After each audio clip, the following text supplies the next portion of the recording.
Hello, I am Steve Pallas, and it is my honor to serve as the chairman of Lifeline Recovery Center. We're grateful you're joining our virtual banquet, and most of all, thank you for caring. And if ever a time in our history demanded resilience and grit in our organization, it's now. When adversities knock us down, the strong get back up. We cope, adapt, regroup, collaborate, persist, whatever it takes to not only survive, but also thrive. Your Lifeline Recovery Center is doing all of that to meet the needs of our clients in the midst of this pandemic. When businesses close, our community support is at risk. When our clients experience illness or unemployment, the stress tests their sobriety. Lifeline is important because it gives people second chances. And I think everybody in life has made mistakes, and everybody in life deserves a second chance. And I know that God never gives up on us, and that's what we want to be, is a lifeline. We want to give people second chances. We want to show them that there's more to life than what they have been living, and we want to show them that they are more than their mistakes. Paducah Lifeline Ministries and Ladies Living Free have recently gone under a rebranding, one ministry, Lifeline Recovery Center, with a men's campus and a women's campus. Lifeline offers a proven 9-month residential treatment program based on the 12-step Celebrate Recovery program. Your donations of funds and many volunteer hours allows us to provide this service locally at a cost far less than most 30-day programs. This year, of course, means we can't celebrate in person at our annual banquet, and this was always the highlight and made a big impact on me personally. The inability to host our annual fundraiser in person tests our resilience, because the last 16 years, this event has averaged $60,000 per year for our operations. But we don't think you, our dearest Lifeline supporters, need a chicken dinner to recognize our success and our need. You will see in this virtual banquet the story of people's lives who have been restored. Our clients and staff have the grit and the determination to push forward in these uncertain times. We gather around in a circle, and we will pray for the family, and we will pray for the client that's entering the program. In those moments is when families will look up at me with tears in their eyes and will tell me that they have tried to do everything under the sun known to man to help their child, and they wish us luck. And it's in those moments that I realize we're not only a lifeline to the clients, but we're also a lifeline to their families. Take a look from the comfort of your home or office to see how we are helping those most in need of addiction treatment, and therefore how we're helping families come together and our community stay strong. Pandemics of one kind or another come along in our lives at various times. Our clients have been through pandemics of their own long before the coronavirus. When those times knock them to their knees, they are looking for a lifeline. So when they come to our center to get well, they're searching for recovery and restoration and renewal. We hope you'll consider how you can be a part of this work now and over the coming months. Remembering Jesus' words in Matthew 25:14, when you did it to one of the least of these, my brothers and sisters, you were doing it to me. Thank you, and we hope you enjoy the program.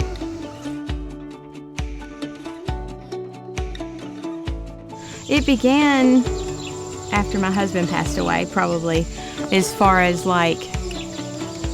being in the darkness. I grew up with really good. I had a really good childhood. And I always tell people that my parents are still married, because I feel like that's kind of a symbol of my good childhood. So, and they're happily married.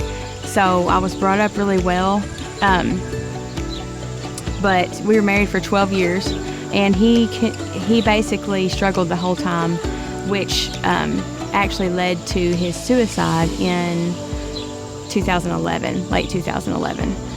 Until after he passed away, I kind of just became I became just like him, as far as, I was using probably more than he ever did. A friend of mine, we walked up to this house, and when we knocked on the door, it was the police inside. Well, she just automatically said, after she put the handcuffs on me, that she doesn't normally work in that department. She said, I normally work sex crimes. And she said, but I came here to tell you that the Lord sent me to tell you that He's not mad at you and that He loves you and that He's got a better life for you. At Lifeline, the way they do the acceptance and stuff is it's only every 3 months that they, take clients in. So I was actually on the waiting list, and then, I don't know, like the day after intake or something, they called me and said, we still have a bed if you want to come.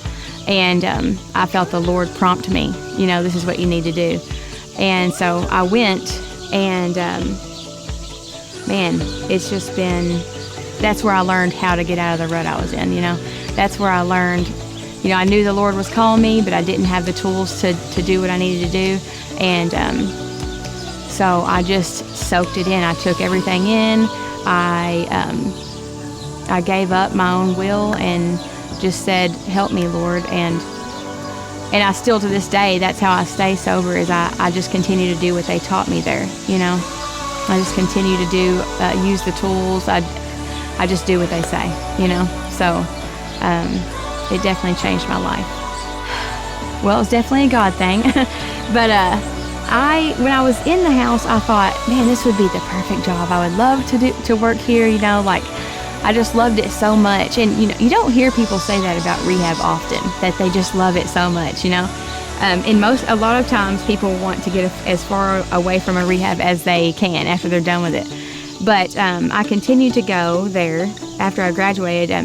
They have aftercare, which is like 3 months of aftercare. So I continued to do that. And you actually have to be graduated for 1 year to be eligible to work there. Well, 1 year, almost to the day, they called me and said, a position is open. Would you be interested in working here? And I was like, absolutely. I thought it was going to be like 5 years, 10 years down the road or something. But so, I was barely eligible, and it just worked out. And I think it's just, I've just been walking it out. I've just been, like I said a minute ago, I've just been doing what I learned there. And plus, I love it. It's like extra accountability for me. For my sobriety, it's, I have to be living what I'm teaching there. I have to be doing what I'm telling the girls to do. So it's great accountability for me. And I don't know, it's awesome.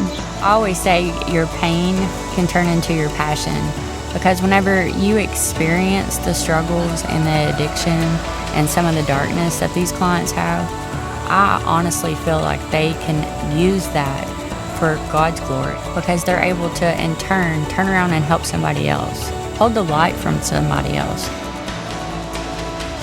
We have a staff of 13, and a lot of them have been in addiction themselves. And so they've overcome a lot of the same battles that our clients are going to go through, or that our clients are going through. And I think that's one thing that makes us unique, is because we're not only able to communicate with them, but we're able to connect with them on a personal level. And so our staff of 13 has open hearts, and we're willing to walk with them every step of the way. We actually encourage them, and that's what keeps me coming back. I say the clients are my heroes, because I'm able to see the transformation, and that's what gives me hope. But we also have a volunteer crew of 65, over 65 volunteers is what we have. And they come in week after week, and they do this free of charge, just out of the kindness of their heart, because they want to pour into the clients, and they want to show them that there's a better way. And so we have got some volunteers that's been with us 16 plus years now. And so it's very encouraging to me to see them come back just out of the kindness of their heart, because we could not continue without our volunteers and without our community support. The bond that you see some of the clients build with each other is undescribable. You can't put a price tag on it. So they come in as a group, they don't know anybody, and they're scared, and you'll start seeing them create this bond with each other. And a lot of them carry the bond throughout their entire life. I know that we have got some clients that still meet on a weekend and stay connected, And so it's really neat to see the bond that they build with each other. And I think it's also encouraging because they're able to be there for one another and support one another in their ups and in their downs. That program has brought me a brotherhood like I've never experienced before. You know, I can call any of those guys up at any time. If I need help, I mean, they'd be here in a drop of a hat. I have no doubt about it. And that's what I need in my life. You know, I hadn't had friends like that since addiction. You know, people I can depend on, people I can joke with, and enjoy life with. You know, today, me and my family, you know, we can go out and do things with other individuals and enjoy it. You know, we're not worried about, you know, I'm not worried about if I'm going to be feeling okay to do it, and if I'm going to have to go get high in order to enjoy it, in which I was never enjoying it. So, you know, God, He's done amazing things. He continues to do amazing things. You know, I try to, you know, today I pray to Him. I tell Him, you know, I thank Him for all that He's done. You know, it's totally different than what I was a year ago, you know, so, and not of my own, you know, because I know where my own has gotten me. So I just rest in that peace, and I do the next right thing. And I just try to stress to these girls the importance of prayer, about who they are, about what the truth is, about that God has a future plan for them better than they could possibly imagine. That if they would just be faithful, start every day out with prayer, stay away from old people, places, and things, stick to the Bible, know who they are, put on the full armor of God, that their future could be better than they could ever possibly imagine. 5 years ago, if you would have told me that this is where I would be today, I would never have believed you. That there is something different than being in bondage and being in sin in the world. There's life and life abundantly. You know, you see people walk around every day having no clue that there's something more than 9-to-5 jobs, or something more than just seeing how much money you can get, because the world's always seeking and seeking and seeking for that fulfillment, and they never find the fulfillment. And then you who know Jesus go and show them and tell them about that fulfillment, that hole, that void that's in our soul, that we need, our spirit. Only God can fill that. And as we go about into the world, we show them our testimonies. That's why God uses broken people. That's why He healed lepers, because no one wanted to be around a leper. He heals a leper and shows the power of His restoration. And people are like, yeah, I want that. I want to follow Christ. I want to have a life free of guilt, shame, and you know, we all have a past, but God brings us from that past and does something different with us. Drugs. I see them as useless. They make you forget who you are, and they make you feel like you're nothing. And it's hard to see people doing that, because I've seen what it did to my mom, and it's not good.